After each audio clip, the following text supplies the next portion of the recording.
screen. I've been watching it from back in the day. So I'm a huge fan, you know. So there you go. All right, so we have one sane caller. Thanks for the call, buddy. Yeah, a lot of these other ones are hard to work with. I see a lot of them trying to get back in again, and I don't know if I want to go with them twice. 518-712-3070, guys. Get to the live chat room. I'm gonna monitor the chat right now, guys. Get some stuff going on in there. Caller, you're on the air. What's going on, buddy? Yeah, what's up, man? Listen, TNA is so far ahead of the WWE, the shit ain't even funny no more. Now you're speaking the truth over there. All right. That boy. So the same question to you. Have you been watching TNA all along and enjoying it, or has it gotten better since Hogan and Bischoff taken over? Which do you prefer? Actually, frankly, man, I think TNA has gotten worse since Hogan has gotten there, and they've now basically turned the ship around and making it better. But frankly, I mean, TNA was better when it was just Russo and Jeff Jarrett running the show. They was putting on better shows, but Hogan and them came around, they fucked a lot of shit up and ran some of the fans off, and now they trying to get them back by, you know, focusing on the younger dudes and whatnot. Well, there you go. So there's another semi-sane person there. I mean, I see what he's saying about, I mean, even TNA not being as good as it was, if you're a hardcore fan like you like Ring of Honor and you just want to see great wrestling, and TNA used to showcase strictly wrestling a lot more than they do now, I would say. You know, an X Division match is just kind of like something thrown out there at the beginning of a pay-per-view now as opposed to the main event as it was in the past. So even TNA now, if that was your style, is still better than WWE because they've got the better talent. They put the better wrestling matches on, you know, on their TV. But to me, you know, one thing that I noticed watching Destination X and then watching Impact, because I downloaded both of them, so I watched them through and stuff, it seems to me like the TV shows are more important or feel like a bigger event than a pay-per-view. Right, but yeah, I mean, to be on a Monday night, I mean, they've only been there for 3 weeks, so they've got to make that Monday night show. I mean, they've got to go all out and basically do crazy stuff in order to get people to tune in and, you know, switch over from Monday Night Raw to TNA Impact. And I think that's why they go all out on TV shows on Monday night. And not only that, but the pay-per-views, Destination X, I mean, that was horrible. I think 2 weeks before the pay-per-view, you know, aired live, they only had like 2 or 3 matches. And you didn't I was going to say, I think the thing is that pay-per-views are more matches and TV's more storylines and promos and skits and segments. Right.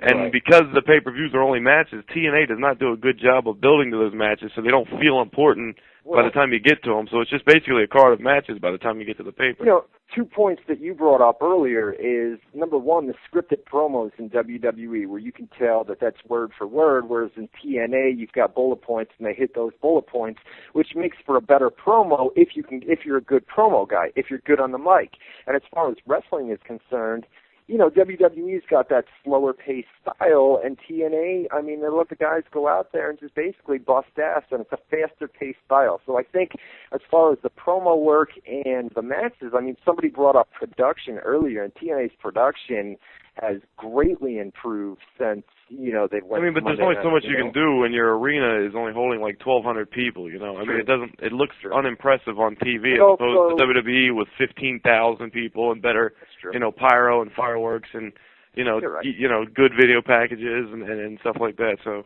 Yeah, I feel as far as the product is concerned, I mean, TNA is leaps and bounds way ahead of WWE, and I think people are going to see that after WrestleMania when we go back to Hornswoggle versus Chavo Guerrero, and I'm not saying the TNA Impact doesn't have... And the cast of Hot Tub Time Machine, and, you know... Right, I think, I mean, WrestleMania right now, WWE's product, I mean, they're on fire right now, you know what I mean? It's WrestleMania time. They're going to go all out and really put on...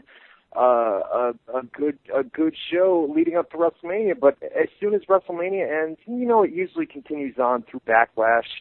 I think that's the pay-per-view that they normally air after WrestleMania. Usually it's good through them, but then you go back into that stale mode, you know what I mean, where there's not a major event until SummerSlam, which comes in August, and I think people are going to find out, maybe that's when people are going to find out that, you know, we constantly came on here months ago, and there was, I mean, Raw was horrible, man. I mean, it was bad. Week after week after week, there wasn't much good on that show, whereas TNA, I just felt was, you know, even back to the Thursday night shows, I just felt that TNA was way ahead of WWE as far as storylines were concerned, and talent as well. You know what I mean? I think they've done a great job with bringing in talent and pushing younger guys with veteran stars. And I think TNA.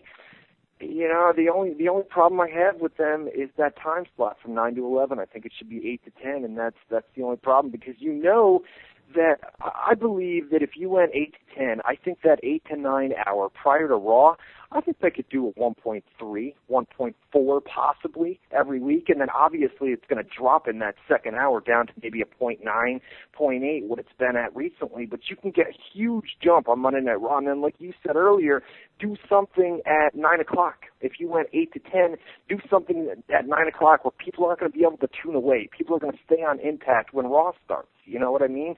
But to get that hour jump, that would boost your ratings so much. You know what I mean? Because wrestling fans know Monday night is wrestling. Monday night's wrestling's on. You know what I mean? Yeah, and I mean, a lot of people wait for Raw. I mean, if you're a real wrestling fan, like I was back in the day, right, that last hour before Raw, you were just fiending for Raw because it was so good the previous week. I mean, it's not like that now, but if let's say you're into wrestling hardcore and you're like a 13 or 14-year-old kid and you're really into John Cena and pro wrestling and everything, you're loving Monday night. You can't wait till it's 9 o'clock. If this great other show's on an hour early, you're going to watch that waiting for Raw, and if they get your interest, before you know it, you might be missing the first 5 minutes of Raw before you even realize it. Let's talk about mic work for a second. Let's compare, John Cena, right? We all know that John Cena, if he's the serious John Cena and he cuts that serious promo, he's pretty decent. But the corny John Cena that we normally see is brutal, to watch his promos. Batista, ungodly bad on the microphone. You know what I mean? That's two of your top guys right now that are having a match at WrestleMania. Let's compare them.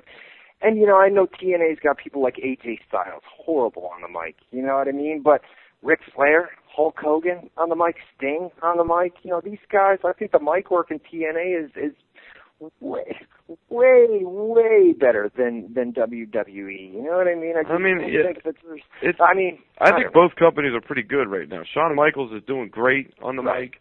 Triple H is always solid on the mic. Yeah, you're right. John Cena's, he's great when he wants to be. Hit and miss.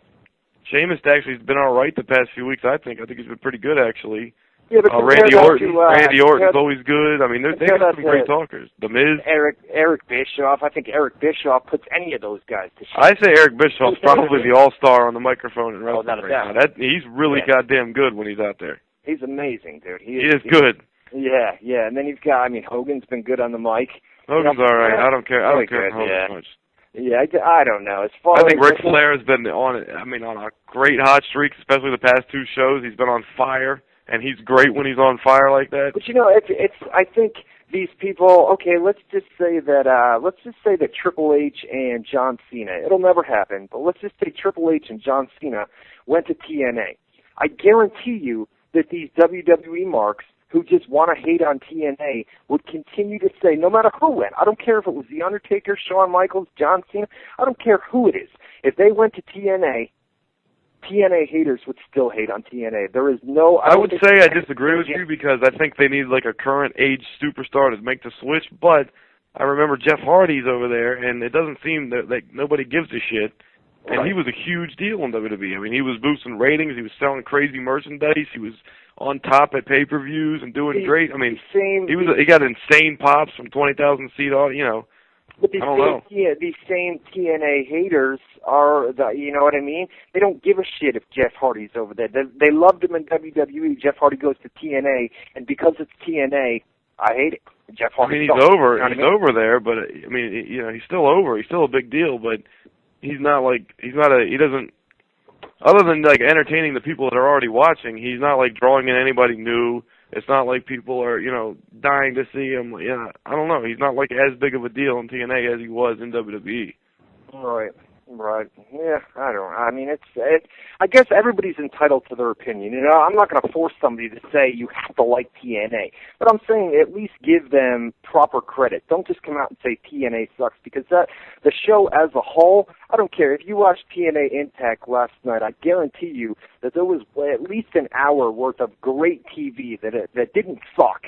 and whether people are still going to come out and say the entire show sucked, all 2 hours sucked. And I think that's the problem that I have, is that the people that hate TNA, even if there's a good angle in TNA, I don't think they're going to give them props. I think they're just going to hate all over TNA. I can't believe it's crazy, too, because they got the players. I mean, their roster is insane when you think about it. I mean, Jesus Christ.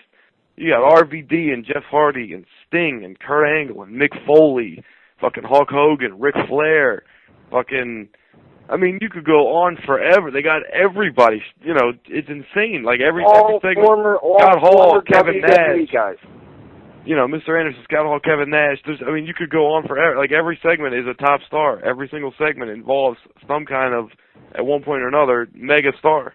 All people that used to be in WWE, that WWE fans loved, they go to TNA, and all of a sudden, these same people that were in WWE, now they're in TNA and they suck. Why? Because it's TNA. That doesn't